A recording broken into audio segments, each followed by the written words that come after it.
ఈరోజు మా తాతయ్య డెత్ యానివర్సరీ అనమాట. సో మా నానమ్మ వచ్చింది.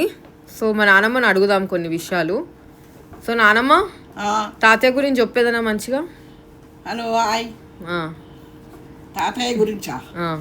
తాతయ్య నన్ను మంచిగా మాట్లాడకపోమ్మా. అయ్యో చూడండి గాయస్ ఎట్లా చెప్తుంది, అట్లా మాట్లాడకపోమ్మా. ఎప్పుడు బాగా లేకుంటే చూస్తుండే కానీ మాట్లాడకపోవు, దూరం దూరం కొడుతుండే నన్ను అట్లా.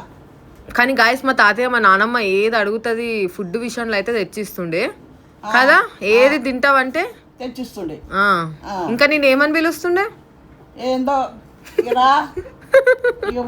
థర్డ్ పర్సన్ లో మాట్లాడుకుంటా అంతే. ఆమె ప్రేమతో విడవపో, ఆయన ప్రేమగా చూడకపోవు. ఓకే అట్లా అదనమాట గాయస్. ఇప్పుడు నీకు తాతయ్యలో ఏది ఎక్కువ ఇష్టం? ఒక విషయం తాతయ్యలా ఏది ఎక్కువ ఇష్టం? మంచితనం అంటే ఏది ఎక్కువ ఇష్టం తాతయ్య లోపట నీకు? ఏమి ఇష్టం లేదు నాకు. గాయస్ ఏ ఇష్టం లేదమ్మా.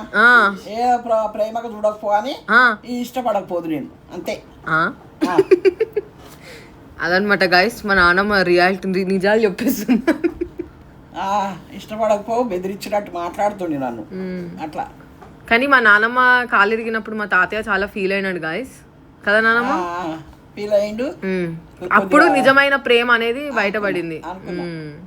అప్పుడు ఏమనుకున్నావు?